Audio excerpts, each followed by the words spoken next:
बिस्मिल्लाहिर्रहमानिर्रहीम, अस्सलामुअलैकुम। Live doctor Shahid Masood के साथ मैं हूं सुमेरा सलीम।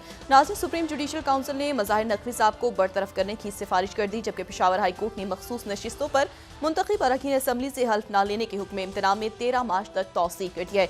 वज़ीर-ए-आज़म शहबाज शरीफ साहब की ज़ेर सदारत निजकारी से मुतल्लिक आला सतह का इजलास हुआ, जिसमें मुख्तलिफ इदारों की निजकारी के अमल पर भी गौर किया गया। इसके अलावा भी दीगर मौज़ूआत पर आज हम गुफ्तगू करेंगे। स्टूडियो में हमारे साथ मौजूद हैं डॉक्टर शाहिद मसूद। अस्सलाम वालेकुम doctor. Doctor, supreme judicial council ने मज़ाहिर नकवी साहब को बरतरफ करने की सिफारिश कर दी है, जबकि अपनी राय मंजूरी के लिए सदर मुमलिकत को भी भिजवा दी है। क्या कहेंगे? मज़ाहिर नकवी साहब को जो बरतरफ किया गया है, जी। इसका मतलब ये है कि उनको मराद भी नहीं मिलेंगी और वो गालिबन अपने नाम के साथ साबिक जस्टिस का जो टाइटल है वो भी नहीं लगा पाएंगे। और ये आने वाले दिनों में मेरा ख्याल है कि मज़ीद इस किस्म के जो सख्त इक़दाम हैं वो रियासती अदारे लेंगे। अपने अंदर भी ये देखें ना, अदालत ने अपने ऊपर फैसला किया है, ब्यूरोक्रेसी में भी ऐसे डिसीजन हम एक्सपेक्ट कर सकते हैं। और मेरी कोई मज़ाहिर नकवी साहब से मुलाकात नहीं हुई ना वो, लेकिन ये है कि जो मैंने बात सुनी, देखें इसमें जज साहिबान के अंदर बिल्कुल भी यानी ये होता है ना कि मैं मज़ाहिर नकवी साहब के हवाले से बात नहीं कर रहा, लेकिन हमारे मुल्क का जो अदालती निज़ाम है उसमें एक सबसे बड़ी ख़ामी ये है कि मेरा जज उसका जज, इसका वकील उसका वकील, ये इसके सामने जाओ उसके सामने जाओ, ये बेंच ये जज ये ऐसे, ये मेरी मर्ज़ी का ये उसकी मर्ज़ी का। उसके नतीजे में जज साहिबान भी बरसा बरस से पोलिटिसाइज हो गए। तो अब ये जो बिल्कुल ऐसे होना चाहिए कि जी ये पहले इनका ये उसके साथ थे तो ऐसे मुकदमे नहीं, वो हर मुकदमे को अलग से जज साहिबान देखें और आज़ाद अदलिया हो। मतलब है कि वो कि जी ये जज जो हैं ये तो इनकी तो ये राय थी, इनकी ये राय, ऐसे नहीं। वो हर केस के मेरिट पे और हर वकील अपने दलील दे, और वो वकील भी ये ना कहें कि जी हमारे सामने ये बेंच बनेगा तो हम सुनेंगे, और जज साहबान भी पसंदीदगी का बेंच उनके ना बनवाएं, तो अदालती निज़ाम खुद ब खुद ठीक होना शुरू हो जाएगा। और अपने फैसलों को इंडोर्स करवाएं। अदालत अपने फैसलों को मुकम्मल ताकत से इंडोर्स करवाए कि जो फैसला हो गया वो हो गया, दैट्स इट। और उसमें अपीलों का हक भी दे, सब कुछ दे। लेकिन ये जो है ना, हमारे मुल्क में बहुत सारे मामला जो जिन्होंने रियासत का बहुत नुकसान पहुंचा, सत्यानाश हमारा जो सिस्टम हुआ है, उसमें एक ये भी है, मेरा जज उसका जज इसका वकील वो ये वकील के सामने लगाएगा। मैं बिल्कुल नहीं जानता इन जज साहिबान जो मौजूदा हैं या लेकिन मुझे इतना ज़रूर पता है कि एक नेक्सस ज़रूर एग्जिस्ट करता रहा है बरसा बरस से इस मुल्क में, कि वो जी ये बेंच होगा ना तो इसका हमने ऐसे होगा, ये बेंच होगा, बेंच देख के पता चल जाता है ये क्या सोच रहे हैं, ये सोच रहे हैं, इस तरह ये बिल्कुल तासुर ही गलत है। तो ये जैसे अभी हुआ है, आने वाले दिनों में कोई भी बेंच हो, कोई भी बेंच हो, कोई भी जज साहिबान हो, दलाइल उनके सामने दें वकला भरपूर अंदाज में, और वो जो है वो जाहिर है कि बार और बेंच के ताल्लुक तो अपनी जगह मौजूद है, उसको रहना चाहिए।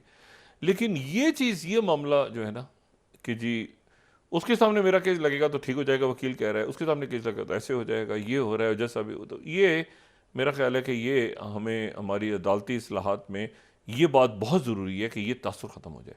मैं ये जो जज साहब हैं इनके बारे में मैं कुछ नहीं जानता, लेकिन मैं इतना ज़रूर जानता हूँ कि इस किस्म के फ़ैसले अगर किसी ठोस बुनियाद पर लिए जा रहे हैं और कोई वजूहात हैं सुप्रीम जुडिशल काउंसिल के सामने, तो वो ठीक हैं, और उनको फिर इंडोर्स करवाया जाए मुकम्मल ताकत के साथ। ये दुनिया ये कहीं पर है ही नहीं। आप किसी जमहूरी मुल्क में चले जाएं, किसी ऐसे मुल्क में जहाँ जमहूरियत नहीं है वहाँ चले जाएं, मतलब वहाँ पर वो लॉयर जाता है कोर्ट के सामने, दलाइल होते हैं, वो कभी कुछ तसव्वुर कर सकता है कि वो जो है वो इंग्लैंड में या नॉर्वे में उधर का कहे कि जी ये वकील करता हूँ, मैं उसके सामने केस लगवा दूंगा, मैं ऐसे कर दूंगा, अच्छा ये वकील ऐसा नहीं है, ये ऐसा इस तरह होता है? कहीं भी लॉ के मुताबिक चीज़ें चलती हैं पूरी दुनिया में। इसी तरह से ये जहाँ जिन मुल्कों में जमहूरियतें नहीं भी हैं, अब अरब मुल्कों में चले जाएँ, वहाँ पर लॉ पे बात चल रही है, सीधा सीधा वो उन्होंने डाला, एप्लीकेशन डाली। अब तो ऑनलाइन ही सिस्टम हो गया ना, ऑनलाइन के ऊपर डाला, ये चीज़ें आपकी पूरी हैं पूरी नहीं है, वो ख़त्म। तो अल्लाह करे कि ये जो भी फैसले हैं इस वक्त वो अदारों की बेहतरी की तरफ जाएं, बजाय इसके वो शख्सियात के जो हैं वो उनको देख के स्पेसिफाई हो। तो मैं उम्मीद करता हूँ, मुझे नहीं पता कि सुप्रीम जुडिशल काउंसिल के सामने क्या फैसला, क्या मामला थे, या क्या जज साहब के बारे में क्या मामला थे, लेकिन ये है कि सॉलिड होंगे यकीनन, जो तमाम जज साहबान ने ये इतना सख्त फैसला किया। और अब यानी मैं बिल्कुल मदाय नकवी साहब को कोई बुरा नहीं कह रहा, मैं सिर्फ ये कह रहा हूँ कि जो फैसला हो ना, उसमें ये तासुर ख़त्म हो जाना चाहिए हमेशा के लिए कि जी जज जो हैं वो, एक तो ये मुकद्दस गाय वाला अपने जज को ही उन्होंने ये किया, ये भी ठीक है। दूसरा ये है कि जी वो फैसले अपने इंडोर्स करवाएं, और ये बात छोड़ दें कि जी लोग क्या कह रहे हैं। अदालतें कभी ये नहीं सोचती कि लोग क्या कह रहे हैं। आपने कभी सुना है लोग क्या कह रहे हैं जी जज के बारे में? कभी भी नहीं सुना। ये पाकिस्तान में होता है। आप दुबई जाएं, आप अमेरिका जाएं, वहाँ पे लीगल सिस्टम जो काम कर रहे हैं, या आप बरतानिया चले जाएं या कहीं चले जाएं और एक फैसला कोर्ट में करें और आपके अगेंस्ट आ जाए, आपने सुना है कि लोग बुरा भला कहना शुरू करते हैं जजों को? नहीं, ये पाकिस्तान में होता है, ये पाकिस्तान में होता है। और जो पीछे जजेस हैं वो भी ख़ास कानून के मुताबिक ही चल रहे होते हैं, जो बिल्कुल ये 1 2 3 4 5 6 7 जो कि उस रियासत के मुल्क के कानून है। तो ये कि हमें ये करना पड़ेगा, और ये करेंगे तो मुल्क आगे चलेगा। और उसमें ये नहीं होता कि जी उसकी बिल्कुल सीधा सीधा जो है ना। तो ये अदालती इस्लाहात हैं, उसमें अच्छा लगे बुरा लगे सब कुछ करे, लेकिन ये है कि ये जो होता है ना जालिमाना रूथलेस डिसीजंस दरकार होते हैं कभी कभी। आप किसी कंपनी में, किसी अदारे में भी आप रूथलेस फायरिंग, लोगों को हायर करना बड़ा आसान होता है। अदारों में भी ना, मैं एक जुमला करूँ जो कंपनीज में या जो लीडरशिप कोर्सेज में बताते हैं, उसमें बताते हैं कि हायरिंग सबसे आसान है। 10 लोग बैठे हैं, यार 8 को हायर कर लो। फायर करना, hiring is easy, firing is difficult. ये जिंदगी के रिश्तों में भी होता है। ये दोस्त वो दोस्त, ये रिश्तेदार वो रिश्तेदार, जो फायर करने का फैसला होता है ना कि अब के बाद ख़त्म, ताल्लुक़ ख़त्म, ये इसमें आदमी जो है ना ज़रा कमज़ोर पड़ जाता है, चाहे वो कंपनी में हो, चाहे वो अपनी ज़ाती ज़िंदगियों में हो। तो रूथलेस फायर करना कि भाई यहाँ पर चीज़ नहीं बन रही, ये बंदा काम नहीं कर रहा, ये दोस्त अच्छा नहीं है, इस रिश्तेदार से कहता है कि ताल्लुक़ करना है, रूथलेस, वरना वो तबाह हो जाते हैं अदारे भी लोगों की दोस्तियाँ भी, ज़िंदगियाँ भी। रूथलेस, तो रूथलेस डिसीजन लेके जो नहीं काम कर रहे हैं उनको टक टक टक टक टक टक। बाकी लोग क्या कह रहे हैं, या लोगों की बातें सुन लें, या अदारे को या मुल्क को ठीक कर लें, या ज़िंदगी को ठीक कर लें। सही। अच्छा जी, तो ये तो बात। अच्छा, वो काबीना का ऐलान नहीं हो रहा? रोज़ मैं सुबह से शाम तक सोचता हूँ कि काबीना का ऐलान क्यों नहीं हो रहा। तो वो मेरे ख्याल से वजारत ख़जाना के ऊपर ही अटका हुआ है मामला, बाकी तो किसी पे अटका नहीं हुआ। तो वजारत ख़जाना सामने आ जाए कि किसके पास है, डॉक्टर साहब हैं या डॉक्टर साहब नहीं है। दोनों बातें बराबर चल रही हैं इस्लामाबाद में, कि डॉक्टर साहब हैं और ये कि डॉक्टर साहब नहीं हैं। वहाँ पर जो है वो मामला अटका हुआ है। अगर वजारत ख़जाना उनके पास है, बाकी तो मेरे ख्याल से काफ़ी हद तक क्लैरिटी हो गई है। अता तारड़ साहब का मामला साफ़ हो गया, मुझे उनकी वजारत का पता है हमें। ज़्यादा जो बात कही जा रही है, ख्वाजा आसिफ साहब का पता है, इसी तरह से राना सनाउल्लाह साहब का जो है वो उनके ऊपर कोई इशू नहीं है, और एहसन इकबाल साहब के ऊपर कोई इशू। लेकिन वजारत ख़जाना जो है ना, उसकी वजह से काबीना अटकी हुई है। तो देखते हैं कि कल तक काबीना हलफ उठाती है या नहीं उठाती, और उसमें क्या फ़ैसले सामने आते हैं। तो बाकी है कि बाकी पॉलिटिक्स एज यूजुअल, ठीक है। और आज का जो दिन है वो इसलिए अहम है पूरी दुनिया के लिए कि सारी दुनिया इस वक्त बिल्कुल इंतज़ार कर रही है कुछ देर के बाद सदर बाइडेन की तकरीर क्या होती है। ये उनकी अपने जो उनको दौरे सदारत है मौजूदा, उसकी ये आखिरी तकरीर होगी, स्टेट ऑफ यूनियन। और दो बड़ी जंगें उन्होंने, एक तो जहरियत है और एक जंग है। पुराने सारी जंगें अपनी जगह जारी थीं, अफ्रीका में क्या हो रहा है, सूडान में क्या हो रहा है, बहुत तबाही बर्बादी से लोग जो है वो ज़रा वापस आने की कोशिश कर रहे थे, लेकिन यह है कि एक जंग तो छिड़ी यूक्रेन में और एक जाहिरियत जो है वो शुरू हुई गज़ा में। और दोनों जगहों पे, एक जगह तो विक्टोरिया नुलैंड गायब हो गई दरमियान में, जो यूक्रेन पॉलिसी ही जिन्होंने अमेरिका की बना रखी थी, जैसे जॉर्ज कैनन ने बनाई थी सोवियत पॉलिसी। और ये जो है ये अब आज प्रेसिडेंट बाइडेन का खिताब होगा, स्टेट ऑफ यूनियन एड्रेस, और उसमें उन्होंने मईशत का भी जिक्र करना है, उन्होंने अपने अवाम को बताना भी है, उन्होंने अपनी जो 4 साल के अंदर जो उनके कारनामे हैं, जो कुछ हासिल किया उन्होंने, जो कुछ उन्होंने डिलीवर किया अपनी कौम को, वो भी बताना है। फॉरेन पॉलिसी अचीवमेंट्स उनकी क्या हैं, मतलब क्या कोई है फॉरेन पॉलिसी अचीवमेंट, पहले तो ये पता चलेगा ना क्या कोई है फॉरेन पॉलिसी, कोई एक भी है तो वो यकीनन बताएंगे। मतलब है कि नेटो का क्या बनेगा, नेटो एक्सपेंशन क्यों करवाई, मतलब अगर इस जंग को जीतना ही नहीं था चंद दिनों में तो आपने यूक्रेन को भी तबाह कर दिया, आपने रशिया को भी जो है वो दुनिया के सामने, दोबारा रशिया इमर्ज होकर सामने आ गया एक बड़ी पावर के तौर पे। तो ये सारे जो सवालात हैं इनका जवाब जो है वो प्रेसिडेंट बाइडेन को देना है। आज की तकरीर में नहीं देंगे तो सदारती मुहिम के अंदर ये बार बार सवाल होगा उनसे। और सबसे बड़ी बात यह है कि गज़ा में रमज़ान से पहले जंगबंदी करवाने में वो बुरी तरह से नाकाम हुए। एक अमरीकी सदर जो नेतन्याहू को नहीं कायल कर सका, जिसकी अपनी पार्टी के लोग लाखों की तादाद में सड़कों पे निकल रहे हैं अमेरिका में, और पूरा यूरोप निकला हुआ है। और डेविड कैमरॉन, वो जो इनके बेनी गांस थे, वो मिले वहाँ पे, जो नेतन्याहू के अपोजिशन लीडर थे, लेकिन जो फ़ौज के सरबराह पुराने, और जो कि अभी वॉर कैबिनेट के मेंबर भी थे, जिनको बुला लिया था इन्होंने। तो जैक सलिवन से भी मिले, सेक्रेटरी ब्लिंकन से भी मिले, और कैमिला हैरिस से मिले। मगर उसका नतीजा क्या निकला? क्या जंगबंदी हो गई? नहीं। फिर उसके बाद वो बरतानिया आए। बरतानिया में उनकी जो मुलाकात है ना, वो बरतानिया की उनकी एक मुलाकात को मैं बड़ी अहमियत दे रहा हूँ, और वो मुलाकात उनकी हुई है सर डेविड कैमरॉन से, जो कि ऋषि सुनाक से वज़ीर आज़म है ऋषि सुनाक, लेकिन वहाँ पर भी तो इंतखाबात होने जा रहे हैं। बरतानिया भी तो फंस रहा है ना अभी इलेक्शंस में। जिन मुल्कों में इलेक्शन होने जा रहा है उसमें बरतानिया भी है, तो बरतानिया भी उलझ गया इस वक्त अपने अंदरूनी इलेक्शंस में। बरतानिया में भी वही सूरत हाल अब डेवलप हो रही है जो कि अमेरिका में है, कि भी मुल्क अपनी पॉलिटिक्स में। लेकिन डेविड कैमरॉन जो है वो, उनकी शख्सियत ज़रा बुलंद है इससे थोड़ी सी, क्योंकि वो साबिक वज़ीर आज़म है बरतानिया के। अमेरिका में इलेक्शन किसका हो रहा है? साबिक वज़ीर आज़म और साबिक सदर और मौजूदा सदर। वो सदर जो 2020 में खज्जल ख्वार करके निकाल दिया था, वो वापस आ रहा है, गुस्से में आ रहा है, गुस्से में, ठीक है।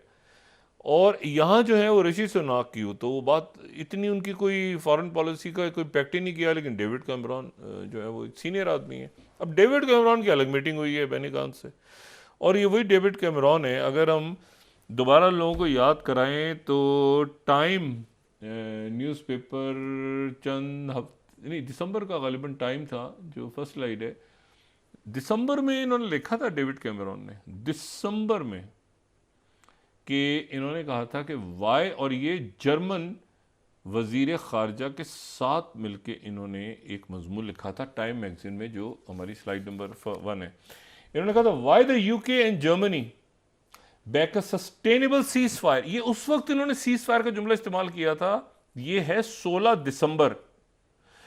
उस वक्त इन्होंने इस्तेमाल किया था जब ये बात अमेरिका नहीं कह रहा था, अमेरिका अटका हुआ था इस बात पे कि जी ह्यूमैनिटेरियन पॉज, आगे पीछे, इन्होंने उस वक्त कॉलम लिखा था जर्मन्स के साथ। मतलब ये हिस्टोरिकल होती हैं बात चीजें। अब सीज फायर हुआ नहीं, उसको छोड़ दें, लेकिन this is what the British stance was, ठीक है, कि जी सीज फायर, डेविड कैमरॉन। इसीलिए इनकी रिस्पेक्ट बहुत है पूरी दुनिया में, ह्यूमन राइट्स के हवाले से, बाकी हवालों से उनको, उनकी बात को सुना जाता है। अब जनाब ये है कि वो मैंने कहा यहाँ पर आए, यहाँ पर भी उनकी मुलाकात हुई, डेविड कैमरॉन से अलग मुलाकात हुई, डेविड कैमरॉन से अलग मुलाकात हुई। और फिर दूसरी मुलाकात जो है उनके नेशनल सिक्योरिटी एडवाइज़र, उसमें डेविड कैमरॉन भी थे और उसमें ऋषि सुनाक भी थे, बाकी अल्लाह खैर सलाह, और वो चले गए। लेकिन ये बरतानिया की तरफ से सख्त मैसेज दिया गया, वहाँ से कैमला हैरिस ने भी दिया। लेकिन सवाल ये है कि मैसेज को छोड़ दें, सवाल ये कि जंगबंदी की हो सकी नहीं हो सकी। रमज़ान 3-4 रोज़ रमज़ान में है और हमास का डेलीगेशन आज कायरा से चला गया।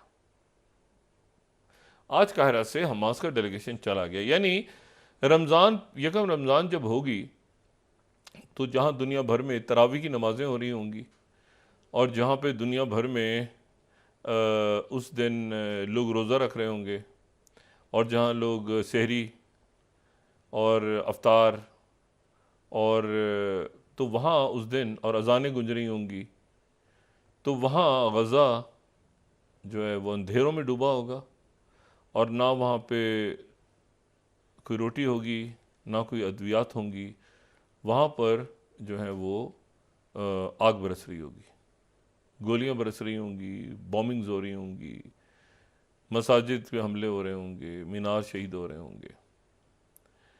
और इस पूरी सूरत हाल का ज़िम्मेदार कौन है?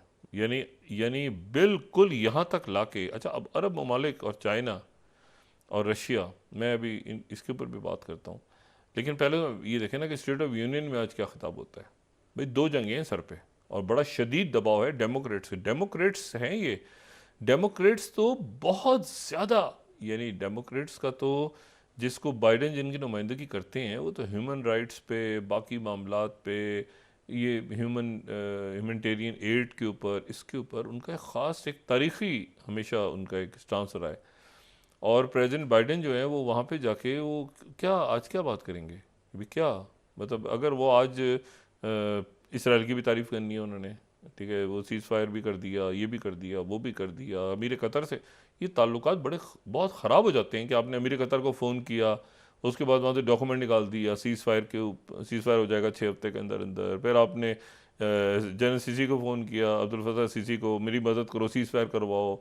इजिप्ट दरमियान में आया, रशिया के अंदर समिट हो गई उन सब की, फ़लस्तीनी रहनुमाओं की, महमूद अब्बास साइट पर हो गए मुकम्मल तौर पे, सारा कुछ हो गया और आखिर में आपसे सीज़ फायर नहीं हो रहा इस बात पे कि जी वो लिस्ट नहीं दे रहे आपको। और आपने ये वो हमास के लोग ये कह रहे हैं कि भाई ये क्या उसमें था, पेरिस अकॉर्ड में था, पेरिस में तो ये था कि हम रोज़ एक बंदा छोड़ेंगे, अब आप सबके नाम लेके और उनको कहाँ रखा हुआ है और किस जगह लिए, इस चक्कर में लगे हुए हैं। और दूसरी सबसे इंपॉर्टेंट बात क्या, जिसमें हमास के लोग उठ के गए हैं, उसमें ये शर्त इसराइल ने की है कि ठीक है सीज़ फायर पर भी हम कर देंगे, सब कुछ, इसराइली फ़ौज अंदर ही रहेगी, इसराइली फ़ौज गज़ा में ही रहेगी, यानी वो देखती रहेगी कि अच्छा कहाँ खाना जा रहा है, कहाँ जा रहा है, वो घूमती रहेगी फ़ौज, यानी फ़ौज नहीं निकलेगी। फ़ौज नहीं निकलेगी तो इसका मतलब ये हुआ कि वो तो ख़त्म हो गया ना पेरिस अकॉर्ड।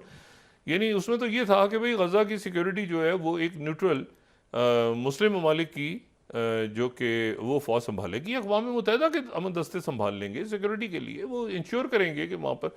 लेकिन ये है कि वो इसराइल का कहना है कि नहीं हमारी फ़ौजी होगी यहाँ पर, और किसी कोई मुल्क के सिपाही नहीं आएंगे, ना कोई यहाँ पे उनको मदद फराम करेगा, ना इसमें अक़वाम मुत्तहिदा आएगी, ना इसमें मुस्लिम ममालिक आएंगे, किसी के हम होंगे, हम ही होंगे।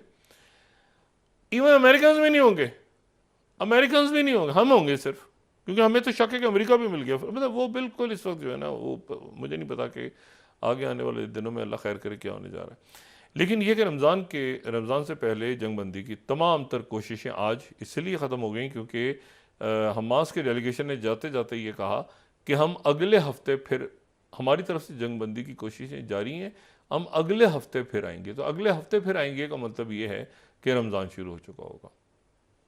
वो कल परसों 1 दिन 2 दिन 3 दिन का भी कह सकते थे, वो बैठे रहे, लेकिन वो चले जाएंगे। और अब उसके बाद ये है कि पूरी दुनिया के लिए अब ये मसला अब क्या होगा, उसकी ज़िम्मेदारी सिर्फ़ और सिर्फ बाइडेन इंतज़ामिया जाएगी और वो अभी उठाएंगे। अभी जो होगा आने वाले दिनों में जो कुछ होने जा रहा है उसकी सारी की सारी, अब आप देखिएगा आज जो मैं बात कह रहा हूँ कि बाइडेन इंतज़ामिया अभी चंद दिनों में किस बड़े बहरान का शिकार होने जा रही है आलमी सतह पे। ये जंगबंदी जो उन्होंने नहीं करवाई और उन्होंने कहा कि पेरिस, और CIA के चीफ उसमें लॉयड ऑस्टिन, उनके बाकी लोग जो कहते रहे कि रोकें, और बेशुमार अमेरिकन स्टेट डिपार्टमेंट के लोग रिज़ाइन कर गए थे, पेंटागन के लोग रिज़ाइन कर गए थे। अमेरिकन में इतना था कि गलत है, ये गलत वॉर है। हमास को डिफेंड नहीं कर रहे थे, वो हमास को नहीं डिफेंड, वो कह रहे थे ये अब एक तो है ना हमास को डिफेंड करना, एक ये है कि ये फ़लस्तीनी जो इनोसेंट है इनको क्यों मार रहे हैं आप, ह्यूमैनिटेरियन पूरा यूरोप वहाँ से साइप्रस से खोल रहा है जो एक उनका कॉरिडोर बना रहा है। तो ये अगर आपने ट्रक लूट लिए, लोगों को मार दिया, चाहे आप बच्चों को खाना जमा करो, बच्चे जमा हुए, आपने वहाँ बम गिरा दिया, अगर ये करना था, और अमेरिका की पोजीशनिंग दुनिया में ग्लोबल स्टेज पे क्या होगी बाइडेन इंतज़ामिया की, ये अब बाइडेन इंतज़ामिया को बहुत सारी चीज़ों का खुद जवाब देना है। ये ऐसे आराम से पतली गली से मेरा ख्याल है कि ना ये गज़ा पे निकल पाएंगे बाइडेन और ना निकल पाएंगे ये यूक्रेन पे। दो जंगें इनके गले पड़ गई हैं बहुत बुरी तरह। अच्छा, अब आप आ जाएं कि जनाब तो ये अब एक बुरी खबर है, जाहिर है कि वो जंगबंदी नहीं हो रही रमज़ान से पहले, और इन्होंने सारी दुनिया को, अपने इत्तेहादियों को, इन्होंने अरब ममालिक को, मुस्लिम ममालिक को, सबको इन्होंने इम्तिहान में डाल दिया, बरतानिया समेत। अच्छा, अब इसमें जो है दूसरा मसला, तो ये अब अच्छा साथ ही चाइना ने एक अनयूजुअल बयान दिया आज। चाइना के जो फॉरेन मिनिस्टर हैं उनके वांगी, उन्होंने आज एक अनयूजुअल सा प्रेस कॉन्फ्रेंस में उन्होंने बात की है, लेकिन मैं यहाँ पे कोट कर रहा हूँ क्योंकि बात जो है वो जुमला ऐसा है कि उसको उनके मीडिया के हवाले से मैं कोट करूँ तो ज़्यादा बेहतर है, ताकि वो exactly 9th slide CGTN, Chinese foreign minister calls 5-month-old Gaza conflict disgrace for civilization. Disgrace for civilization. We support Palestinians full membership in United Nations. मुकम्मल मुल्क के तौर पे हम अक़वाम मुत्तहिदा में सपोर्ट कर रहे हैं। एंड सर्टन यूएन सिक्योरिटी, एक सर्टन यूएन सिक्योरिटी मेंबर के stop lying obstacle to that end, ये रास्ते में रुकावटें खड़े करना बंद करे। अब कौन है वो? वन सर्टन यूएन सिक्योरिटी, एक ही है ना पूरी दुनिया में इस वक्त जो वीटो करता है। ये अब आप जरा लैंग्वेज, ये आप जबान पे जरा गौर करें, चाइना ने स्टांस लिया इस वक्त पैलेस्टीनियंस के लिए, और ये इत्तेफाकिया नहीं है, चाइना के फॉरेन मिनिस्टर की तरफ से ये बात आना, ये इस मरहले पे ये मैटर कर रही है। अच्छा, ग्लोबल टाइम्स में, इसी को मैं पे ग्लोबल टाइम्स की तरफ जाते हैं कि वहाँ पे चाइना के फॉरेन मिनिस्टर की ये का बयान किस तरह कोट हुआ है। 2 state, 7 slide, 2 state solution only way, दो रियासती हल जो पाकिस्तान का, दुनिया का, तो दो रियासतें only way to break vicious cycle of Israel-Palestinian conflict, eliminate the breeding ground of extremist ideology. अच्छा, अब इशू ये है कि जनाब उन्होंने, there is no distinction between noble and humble lives and people should not be favoring labeled according to their race or religion. The failure to end a humanitarian disaster caused by Palestine-Israel conflict today is a tragedy for humanity and disgrace for civilization. Disgrace for civilization. अच्छा, अब ये जो है ना बात सारी ये है, और यूएन को हम सपोर्ट कर रहे हैं, हम ये देखें। उसके बाद वो कहते हैं कि सिविलियन पॉपुलेशन का जो कॉन्फ्लिक्ट है उसमें वो बात कर रहे थे और कहते थे 1 लाख के करीब कैजुअलिटीज़ हो गई हैं इसमें, और इन्होंने पूरा पैलेस्टाइन के ऊपर आज बात की है। International community urgent immediate cease fire and to end the fighting and overriding priority. The people of Gaza have a right to survive in this world and the women and children deserve to be cared for by their loved one, the Chinese foreign minister said.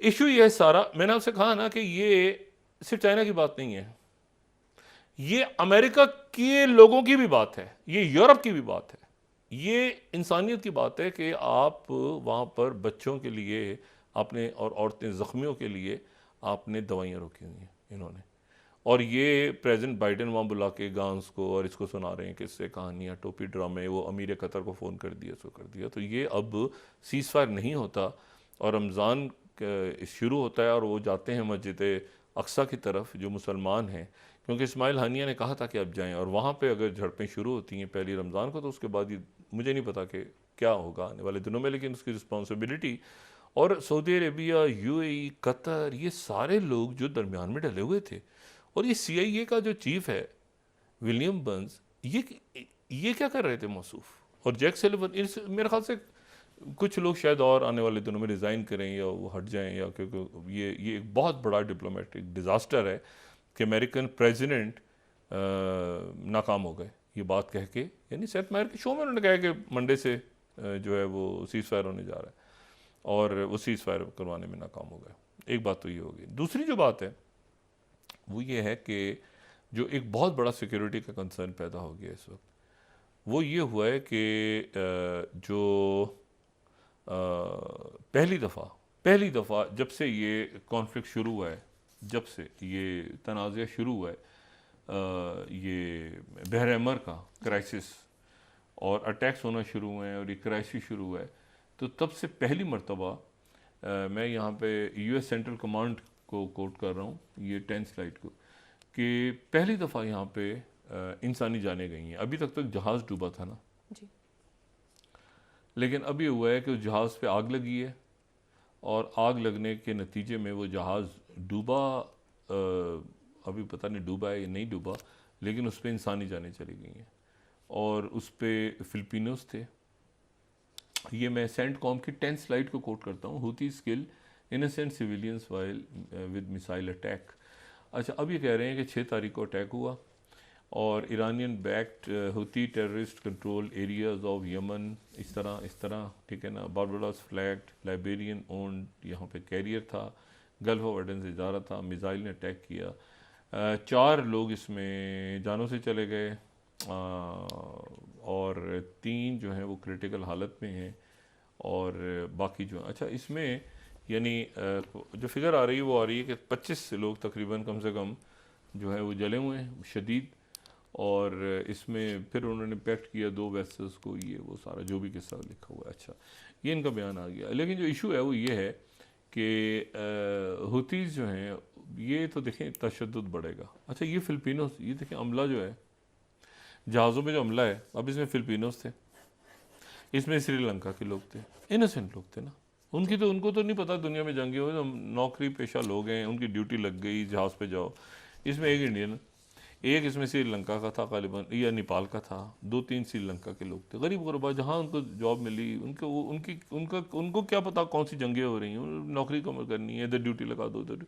होता ये है कि वो ख़ास मुल्कों के लोग उनको कहते हैं कि ये अच्छा ये शिप है ना, इसमें जाओ सफ़र करो, तो वो उसमें श्रीलंका, फिलिपिनोस, नेपाल और इस तरह मुल्कों के थे, एक इंडिया के शहरी उसमें, और बाकी लोगों को तो उस पर अटैक हुआ और उसमें ये फिलिपिनो थे जो जिनकी जानें चली गई। अब ये ट्रेजेडी है बहुत बड़ी, लेकिन उसके साथ ये है कि ये तो आने वाले दिनों में बढ़ेगा, और उसके साथ ही ये हुआ है कि जो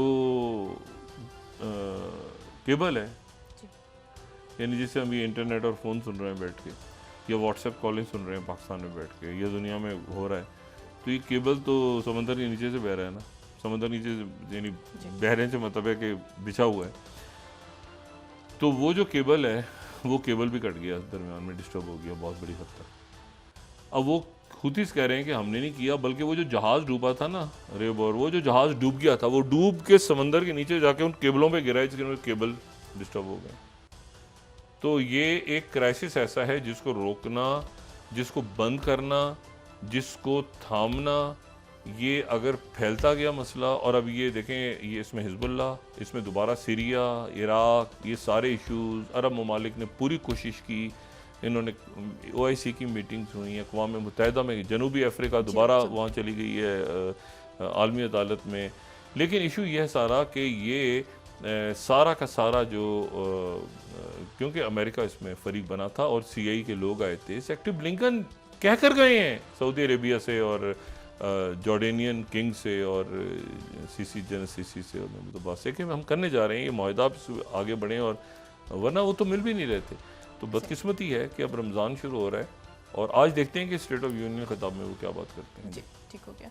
नाज़रीन वापस आते हैं एक छोटे से ब्रेक के बाद।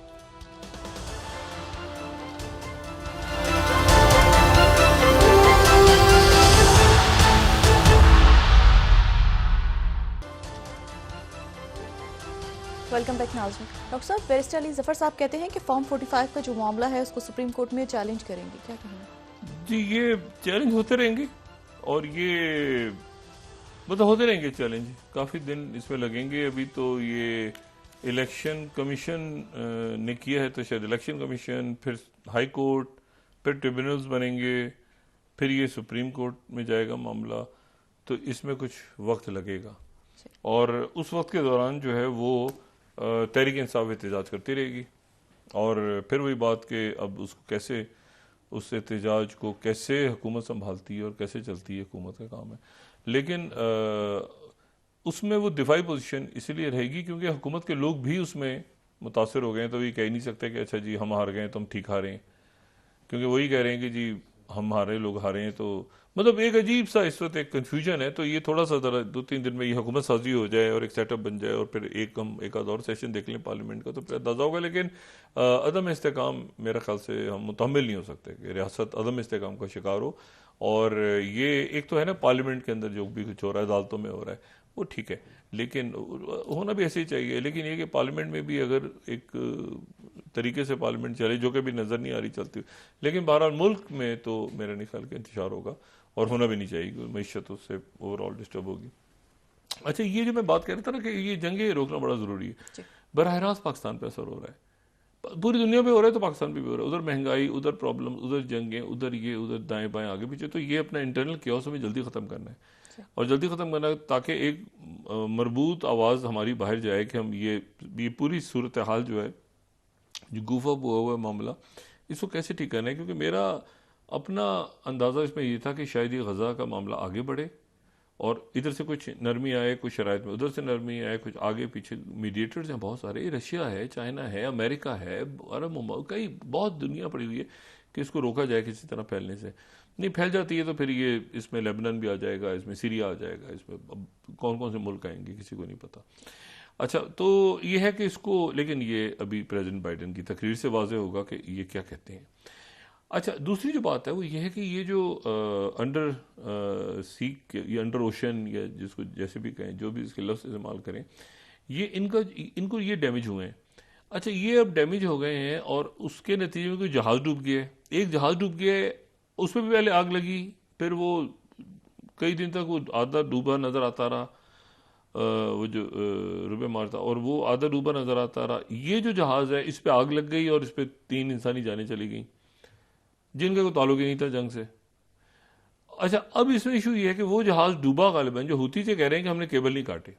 ये केबल्स जो हैं, ये जो टेलीफोन पे हम सुन रहे हैं बात, ये यहाँ से हम बात कर रहे हैं किसी जगह पर भी, किसी मुल्क में दुनिया की बात कर रहे हैं, तो या मतलब ये सारा जो केबल है, और ये जो केबल है ये यहाँ से टावर, जो इस इलाके का टावर है, उस टावर तक जा रहा है। ये केबल टावर तक जा रहा है ना, हम कह रहे हैं आवाज़ आ रही है, नहीं आ रही, कम हो गया, ज़्यादा हो गया, अच्छा जी यहाँ पे केबल, अच्छा जी वो इंटरनेट की आवाज़ कम हो जाती है क्योंकि टावर से दूर हो गए। तो टावर, एक टावर दूसरे टावर से, दूसरा तीसरे तक कनेक्ट होते होते फिर अल्टीमेटली जाके वो फिर ये अंडर वाटर, ठीक है, और अंडर वाटर केबल फिर ये दुनिया को आपस में कनेक्ट करते हैं। यहाँ से जो टेलीफोन कॉल अगर पाकिस्तान से कोई अमेरिका फ़ोन कर रहा है, या अमेरिका से कोई इंटरनेट पे काम कर रहा है, या कोई व्हाट्सएप पे है, या कोई किसी भी तरह से है जहाँ इंटरनेट का कोई ताल्लुक है, तो वो जो है वो कनेक्टेड, वो हवा में नहीं है। वो हवा में तो तब होगा ना जब स्टारलिंक होगा, वो केबल यहाँ से जा रहे हैं। अच्छा, अब ये जो केबल है, इनके ऊपर जहाज चूंकि डूब के गिर गया तो ये केबल डैमेज हुए, और इसमें 3 केबल्स जो हैं। अच्छा, इसकी स्पीड क्या है? इसकी स्पीड ये है कि यहाँ से ये जो सिग्नल्स हैं उनकी स्पीड है, एक इंटरनेट का सिग्नल भी होगा ना, 2,10,000 kilometre fee second, fee second, a second, 2,10,000 kilometre a second, यानी 70% रोशनी की स्पीड से ज्यादा ये सिग्नल मूव करते हैं। ये रियल टाइम आपके सामने चीज, वहां से कोई बात कर रहा है तो यहाँ बात कर रहा है, तो वो रियल टाइम व्हाट्सएप पे कोई बात कर रहा है, स्काइप पे बात कर रहा है, कोई जूम पे बात कर रहा है, इतनी तेज उसकी स्पीड है।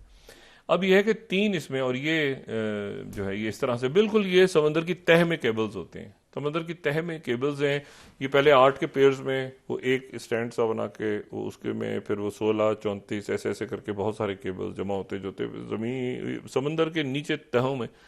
शार्क मछलियां इन पर अटैक करती रहती हैं, लेकिन इनको बड़ा महफूज बनाया जाता है कि भाई ये जो है ये समंदर की तह में बिछे हुए हैं, और इनको बिछाना भी बड़ा मुश्किल है, महंगी भी बहुत है, और इनकी रिपेयर करना भी बड़ा मुश्किल है। अब ये 3 केबल्स जो हैं ये डैमेज हुए हैं, और अगर हम इसमें देखें ये मैप में 3 केबल्स इसमें हमें डैमेज होते हुए नज़र आ रहे हैं, और वो जो 3 केबल्स हैं उनमें एक तो जो केबल है वो है EIG।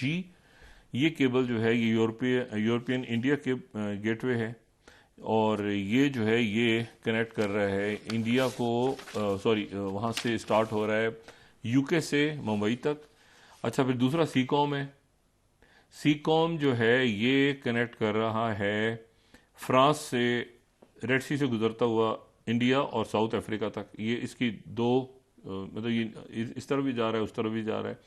और फिर AAI-1 जो है ये लिंक कर रहा है जो कि एशिया, अफ्रीका, यूरोप, ये लिंक कर रहा है फ्रांस, इटली और ग्रीस को, इंडिया, साउथ ईस्ट एशिया पूरा और हांगकांग। अच्छा, ये इस तरह से केबल हैं। तो ये जो 15 में से गालिबन 3 जो बड़े यहाँ से गुजर रहे हैं, तो उसमें से 3 डैमेज हुए, कंप्लीट नहीं हुए, लेकिन 12 डैमेज हुए। अच्छा, अब ज़्यादातर बस 2 रहे। हुतीस कह रहे हैं हमने नहीं किया, वो जहाज़ डूबा है, वो नीचे चला गया। अब जो जहाज़ डूबा है उसको कोई निकालेगा भी तो सही ना, वो कहाँ है जहाज़, किधर गया वो जहाज़, किस जगह पे गिरा है जाके। और ये किस कदर ख़तरनाक बात है कि यहाँ पे अब प्रॉपर यानी मिसाइल्स और अच्छा कोई 45 अटैक्स किए हैं हुतीज़ ने। उन्होंने जवाब में 4 अटैक्स किए हैं अमेरिका ने और बरतानिया ने, जो इनके मुख्तलिफ हुतीज़ के अड्डों पे। उसके बाद इनकी कोई किसी किस्म की जो हुतीज़ की जो कैपेबिलिटीज़ थी वो ख़त्म नहीं हुई, बल्कि इन्होंने तो और आज अटैक कर दिए। तो इशू ये है कि और अटैक कर दिया, उसमें तानी जानी चली गई और आग लग गई है। ये मामला फैल रहा है। अब देखिए ना, वहां से यहाँ आ चुका है, यहाँ पर अगर मामला खराब होते हैं तो सऊदी अरेबिया, ईरान, मुत्तहिदा अरब अमारात, बाकी मुल्क, उन्होंने इसको ये जो यहाँ पे अमन मुआहिदा हुआ था जिसमें अक़वाम मुत्तहिदा का रोल था, यानी चाइना के इन्वॉल्व होने से पहले, चाइना ने जो सऊदी अरेबिया और ईरान के ताल्लुकात को बेहतर करवाया, उससे पहले ही ये मामला था कि जी इसको ख़त्म करें। मुत्तहिदा अरब अमारात, सऊदी अरेबिया, हुती, ये डायलॉग स्टार्ट हो चुके थे, इसको ठंडा करें, इसको कोई फ़ायदा नहीं, कुछ नहीं। तो ये मंसूर हादी और ये सारा जो भी अब्दुल्ला साले, ये उसको ख़त्म करके एक जगह पर पहुँचें और एक इसका रास्ता तलाश किया। अब ये अगर ये फैलता है मामला यहाँ पे, तो ये मामला पहले तो ये जहन में था कि शायद ये इधर के मुल्कों को ज़्यादा, इधर के मुल्क तो इसमें बिल्कुल खामोश हैं। अब ये मामला जाएगा समुद्रों की तरफ, और उनको ये बड़ी आसान चीज़ मिल गई है कि यहाँ बहर अमर को अटैक करो, कार्गोस को। तो इसको अब कैसे रोका जाएगा? और इसमें जब तक पीस की तरफ हम नहीं जाएंगे, लेकिन अब सीरिया और इराक से शुरू हो गई थी तकरीबन, वहाँ से वो रुके, लेबनान तैयार बैठा है, हिजबुल्लाह वो रुके वहाँ पे, वो इमाम सोहिद्दीन वहाँ पे बार बार समझा रहे हैं नहीं अभी ठीक हो जाएगी, फ्रांस के लोग आ रहे हैं समझा रहे हैं। अब ये सीज फायर अगर नहीं होता और रमज़ान शुरू होता है और वहाँ पे इंसानी जाने, और वो मतलब है कि सारी सब एक तरफ रह जाएंगी, सारे वादे वही दिए वो सारे। और चाइना की तरफ से इतना स्टेट आज उनकी तरफ से आया है, और बरतानिया तो कह चुका है कि मुआहदा हो ना हो हम फ़लस्तीन को मानने को तैयार हैं, हम तो उससे पहले मानने को तैयार हैं। ये कह रहे हैं कि एक मुल्क ऐसा है जो वीटो कर देता है, तो या तो ये करारदाद पेश करें अब अगर मुज़ाकरात नहीं हो रहे, और करारदाद को पास किया जाए सिक्योरिटी काउंसिल के, और उसके तहत फिर इसराइल को रोका जाए। और अगर ये, क्योंकि जंग बंदी होगी तो, वरना ये अगर रमज़ान के दौरान, ये मतलब रमज़ान की मैंने बताया ना, यकम रमज़ान का चांद नज़र आ गया और मस्जिद अक्सा तक मुसलमान गए और वहाँ पे उनको रोका गया, तो फिर और रमज़ान के अंदर अगर ये शहादतें हुई तो मेरा नहीं ख्याल कि ये मामलात रुकेंगे। ये मामलात प्रेसिडेंट बाइडेन को आज की स्पीच के बाद हर सूरत रमज़ान से पहले ये जंगबंदी करवानी होगी, वरना ये यूक्रेन में तो मुझे नहीं पता कि क्या हालात डेवलप होते हैं, लेकिन ये इंतहाई हसास मामला है कि मस्जिद अक्सा तक जाते हुए मुसलमान, और ये वादा ये कहा हुआ था, उन्होंने तो कहा था कि सीज फायर होगी। तो ये मेरे ख्याल से एक बहुत बड़ा इशू है, और टर्की के जो फॉरेन मिनिस्टर हैं वो भी इस वक्त रेस कर रहे हैं इस इशू को, वाशिंगटन में वो भी इसको रेस करने जा रहे हैं बहुत ज़्यादा।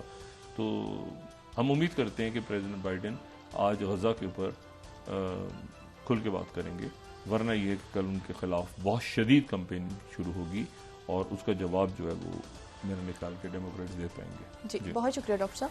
नाज़रीन, इसके साथ ही आज का प्रोग्राम अपने अख्ताम को पहुंचा। मुझे सुमेरा सलीम को इजाज़त दीजिए। अल्लाह ने के बाद जी डॉक्टर साहब, अपना दोस्तों रिश्तेदारों को दुआ के लूँगा, सब ख्याल रखिएगा, अल्लाह हाफ़िज़।